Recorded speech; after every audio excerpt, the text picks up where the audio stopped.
முன்னாள் அமைச்சர் செங்கோட்டையன் விஜய் முன்னிலையில் தமிழக வெற்றிக் கழகத்தில் இணைந்தார்.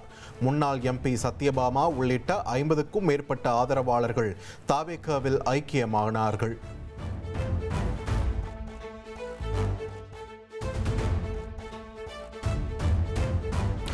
செங்கோட்டையனின் அரசியல் அனுபவம், களப்பணி தாவேகாவுக்கு ஒரு பெரிய உறுதுணையாக இருக்கும் என கட்சித் தலைவர் விஜய் பெருமிதம்.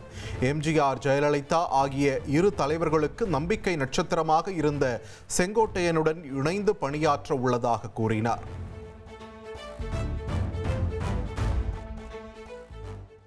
புரட்சித் தலைவர் எம்ஜிஆர் அவர்களை நம்பி அந்த சின்ன வயசுலேயே எம்எல்ஏ என்ற ஒரு பெரிய பொறுப்பை ஏற்றவர்.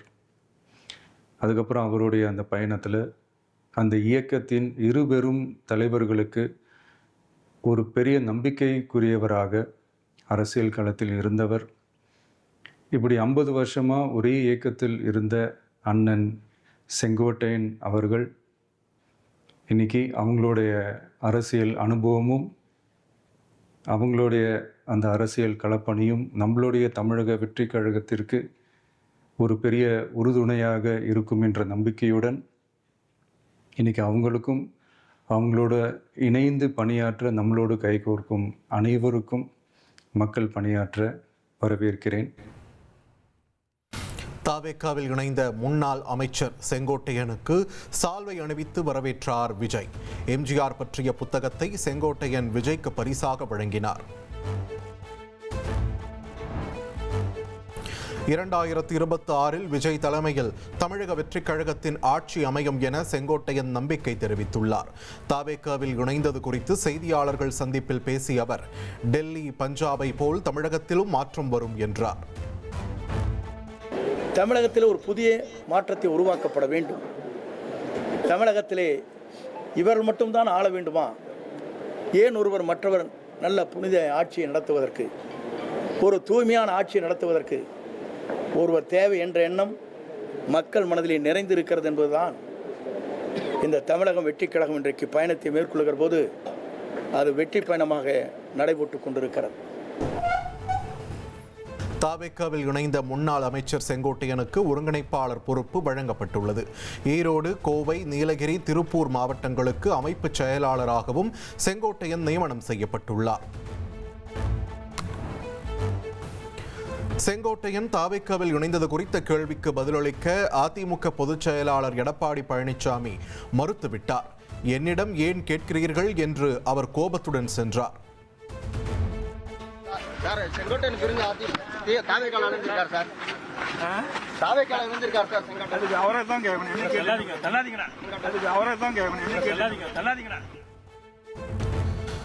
செங்கோட்டையன் தாவேகாவில் இணைந்ததால் அதிமுக பாஜக கூட்டணிக்கு பாதிப்பு இல்லை என நயினார் நாகேந்திரன் கருத்து கூறினார்.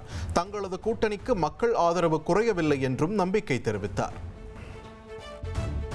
பொறுத்த மட்டிலும் அதிமுக பாரதிய ஜனதா கூட்டணியை பொறுத்த மட்டிலும் இன்று வரையிலும் எங்களுக்கு எந்த விதமான பாதிப்பும் இல்லை. எந்த விதமான மக்கள் ஆதரவு நிறைய இருக்குது. திமுக, பாஜக உட்பட வேறு எந்த கட்சியுடனும் தாம் பேச்சுவார்த்தை நடத்தவில்லை என செங்கோட்டையன் திட்டவட்டமாக மறுத்துள்ளார். திமுக, அதிமுக ஆகிய இரு கட்சிகளும் ஒரே பாதையில் பயணிப்பதாக விமர்சித்துள்ளார்.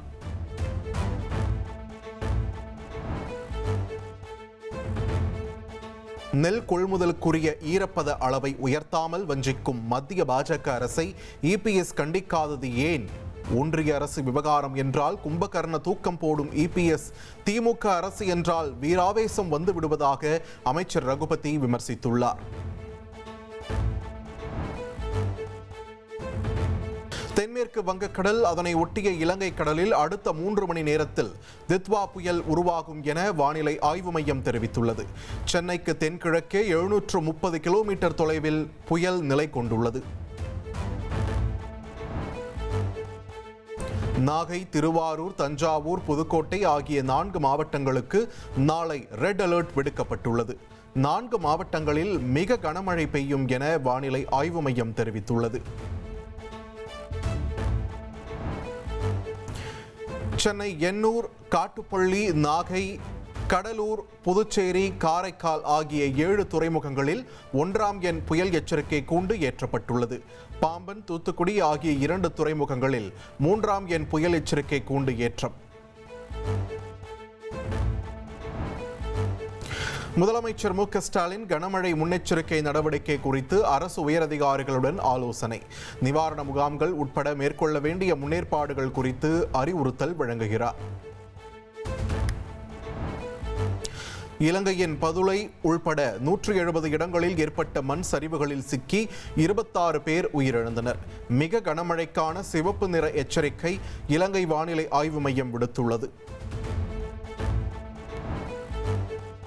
சென்னையில் ஆபரண தங்கத்தின் விலை சவரனுக்கு 240 ரூபாய் குறைந்துள்ளது.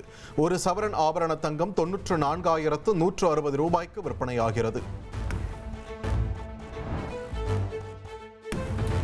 2026 சட்டமன்ற தேர்தலில் திமுக 200 தொகுதிகளை வெல்ல வேண்டும் என கட்சியினருக்கு துணை முதல்வர் உதயநிதி ஸ்டாலின் அறிவுறுத்தியுள்ளார்.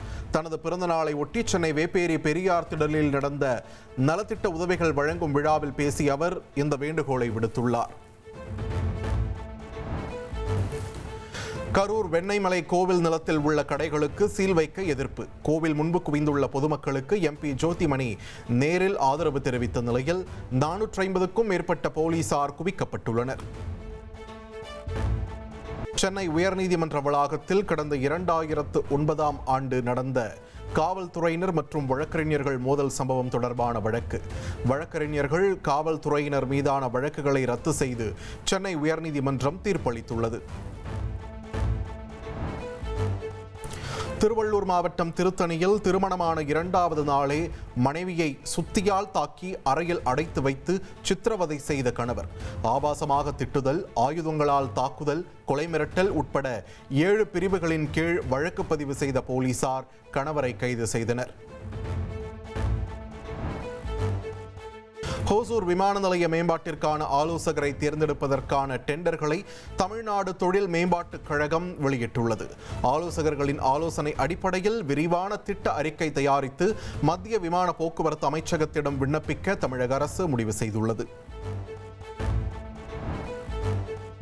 வேளச்சேரியில் புதிய பாலம் அமைக்கும் பணியை தற்காலிகமாக நிறுத்தி வைக்க கோரி சென்னை மாநகராட்சிக்கு மெட்ரோ ரயில் நிறுவனம் கடிதம் அனுப்பியுள்ளது. விரைவில் வரைபடம் தயாரித்து ஒப்படைத்தால் ஜனவரியில் பாலப்பணிகள் தொடங்கும் என குறிப்பிட்டுள்ளது.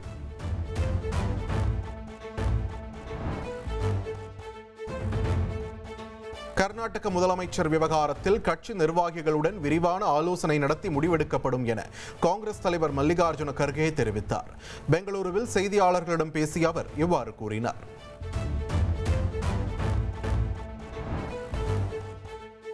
கலாச்சாரம் மற்றும் பாரம்பரியத்தில் இந்தியாவுக்கு பாடம் புகட்ட பாகிஸ்தானுக்கு தார்மீக உரிமை இல்லை என்று மத்திய அரசு காட்டமாக தெரிவித்துள்ளது. அயோத்தி கொடியேற்ற நிகழ்வை விமர்சித்த பாகிஸ்தான் வெளியுறவுத்துறை அமைச்சருக்கு மத்திய வெளியுறவுத்துறை செயலர் ரன்தீர் ஜெய்ஸ்வால் பதிலடி கொடுத்துள்ளார்.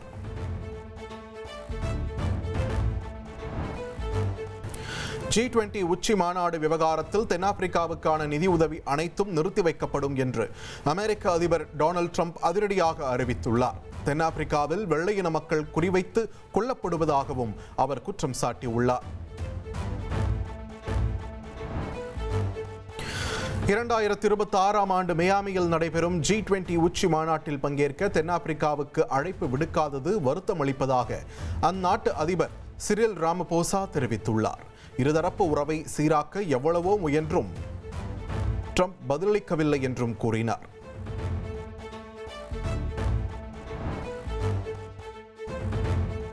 வாஷிங்டனில் தேசிய பாதுகாப்பு படை வீரர்கள் 2 துப்பாக்கியால் சுடப்பட்டதை தொடர்ந்து பாதுகாப்பை பலப்படுத்த அமெரிக்க அதிபர் டொனால்ட் ட்ரம்ப் உத்தரவிட்டுள்ளார். ட்ரம்பின் அறிவுறுத்தலை தொடர்ந்து கூடுதலாக 500 தேசிய பாதுகாப்பு படை வீரர்கள் குவிக்கப்பட்டுள்ளனர்.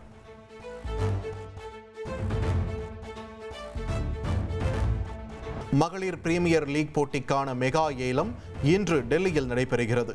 ஏலத்துக்கான பட்டியலில் 194 இந்திய வீராங்கனைகள், 83 வெளிநாட்டு வீராங்கனைகள் என மொத்தம் 277 பேர் இடம்பெற்றுள்ளனர்.